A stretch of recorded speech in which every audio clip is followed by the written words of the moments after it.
خصلتیں کہاں امیری غریبی کی محتاج ہوتی ہیں، فطرت بھلا کہاں بدلتی ہے۔ جس نے ڈھسنا ہے وہ ڈھسے گا اور جس نے خوشبو دینی ہو وہ خوشبو ہی دے گا۔ روپے پیسوں سے عزت نہیں بنتی، خاندانی لوگوں کے طور طریقے الگ ہوتے ہیں۔ کمظرف ہوتے ہیں وہ لوگ جو پیسہ آتے ہی ماش کے آٹے کی طرح اینٹ جاتے ہیں۔ نفرتیں، سازشیں، مکاریاں، یہ سب کم ظرف لوگوں کے مشغلے ہیں۔ ظرف والوں کو اتنی فرصت کہاں کہ دوسروں کے عیب ڈھونڈتے پھریں۔ لوگ تو لوگ ہوتے ہیں، کہیں نہ کہیں کبھی نہ کبھی ہمارا تماشا بنا ہی دیتے ہیں۔ منافق کی ہمدردی دشمن کی تلوار سے زیادہ خطرناک ہوتی ہے۔ گنہگار کی عاجزی عبادت گزار کے غرور سے بہتر ہے۔ اور تم قبرستان جایا کرو تاکہ بولنے والوں کو خاموش دیکھ سکو۔ جنگل میں اجلاس جاری تھا، تمام جانور اکٹھے تھے۔ متفقہ فیصلہ ہوا، جو بھی قانون توڑے گا انسان کہلائے گا۔ کچھ چیزیں ہم خود نہیں کرتے، وہ ہمارے نصیب میں لکھتی جاتی ہیں۔ قدرت حالات ایسے بنا دیتی ہے کہ ان کا ہونا مقرر کر دیا جاتا ہے۔ کچھ کہانیاں ادھوری رکھ دی جاتی ہیں، کچھ راستے عین درمیان میں روک دیے جاتے ہیں۔ چیزوں کو نامکمل رکھ بھی لیا جائے پر انسان مکمل کر دیا جاتا ہے۔ کچھ چیزیں ادھوری ہی مکمل ہوتی ہیں اور پا لینا ہمیشہ شرط نہیں ہوتی۔ پریشانیاں صرف مکافاتی عمل کے تحت ہی نہیں آتی، کچھ بطور آزمائش، کچھ بطور تنبیہ، کچھ بلندی درجات، کچھ گناہوں کی کفارہ اور کچھ آخرت کی تیاری کے لیے بطور یاد دہانی کے لیے بھی آتی ہیں۔ جو لوگ آپ سے بغض اور حسد رکھتے ہیں ان سے نفرت نہ کریں، کیونکہ یہی وہ لوگ تو ہیں جو آپ کے اصل فین ہیں، جن کو مکمل یقین ہے کہ آپ ان سے بہتر ہیں۔ ظلم کا پہیہ اس وقت تک جام نہیں ہوتا جب تک معاف کرنا اور معافی مانگنے کا حوصلہ اور شعور پیدا نہ ہو۔ اس قوم کی اصلاح کیسے ہو جس کے ہر فرد کے لیے اصلاح کا مطلب دوسروں کی اصلاح ہے۔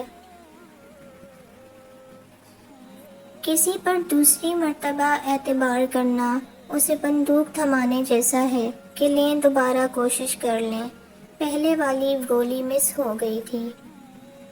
دنیا و آخرت میں امیر ترین بننا چاہیں تو 3 فیکٹریاں لگائیں۔ نمبر 1، پاؤں کے نیچے آگ کی فیکٹری یعنی بھرپور حرکت و عمل۔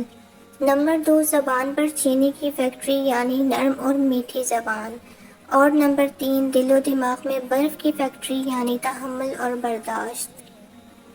پریشانی آدھی ختم ہو سکتی ہے اگر غلطی خود میں تلاش کر لی جائے دوسروں کی بجائے۔ آپ کتنے ٹوٹے ہوئے ہیں یہ کوئی بڑی بات نہیں، آپ نے خود کو کتنا سنبھالا ہوا ہے یہ بڑی بات ہے۔ انسان ان چیزوں سے کم بیمار ہوتا ہے جو وہ کھاتا ہے، زیادہ وہ ان چیزوں سے بیمار ہوتا ہے جو اندر ہی اندر اسے کھا رہی ہوتی ہیں۔ دل کے دروازے کبھی مکمل بند نہ کرو، غلطیاں انسانوں سے ہی ہوتی ہیں، کیونکہ بعض لوگ واپس لوٹنا بھی چاہتے ہیں لیکن انہیں دروازے ہمیشہ بند ہی ملتے ہیں۔ جب ضمیر ملامت کرنا چھوڑ دے تو سمجھ لو اب انسانیت ختم ہو گئی ہے۔ کوئی آئینہ انسان کی اتنی اچھی تصویر پیش نہیں کر سکتا جتنی اس کی گفتگو۔ برتن اور ظرف چھوٹا ہو تو زیادہ چیز سنبھال نہیں سکتا، چھلک جاتا ہے، چاہے علم ہو، دولت ہو، تقویٰ ہو، شہرت ہو یا عزت ہو۔ المیہ یہ ہے کہ طاقتور کے لیے کعبہ کا دروازہ بھی کھلتا ہے اور عدالت کا بھی، مگر کمزور ان دونوں کے گرد صرف چکر ہی کاٹ سکتا ہے۔ رشتے ایک دوسرے کا خیال کرنے کے لیے ہوتے ہیں، ایک دوسرے کا استعمال کرنے کے لیے نہیں۔ ہم ایسے معاشرے میں رہتے ہیں جہاں دکھ، دھوکہ، اذیت اور تکلیف دوسروں کو دے کر معافی اللہ سے مانگی جاتی ہے۔ دولت مٹی کی طرح ہے اور مٹی کو پیر کے نیچے رکھنا چاہیے، اگر سر پر چڑھاؤ گے تو قبر بن جائے گی، اور قبر زندہ لوگوں کے لیے نہیں ہوتی۔ دنیا کا سب سے مہنگا لیکوئڈ آنسو ہوتا ہے، جس میں صرف 1% پانی اور 99% احساس ہوتا ہے۔ انسان جو زہر دوسروں کو دیتا ہے اسے چکھے بغیر نہیں مرتا، احتیاط کیجیے۔ ایک بات سمجھ نہیں آتی کہ ہر مسلمان موت ہی کیوں ایمان پر چاہتا ہے، زندگی ایمان پر کیوں نہیں گزارتا۔ دکھاوے کی خوبیاں خامیوں سے بھی زیادہ بدتر ہوتی ہیں۔ بس اس ایک چکر کا نام زندگی ہے، نہ جانے ہم اس چکر میں کس مقام پر پہنچ چکے ہیں، لہٰذا آخرت کی تیاری کیجیے اور غفلت سے نکل آئیے۔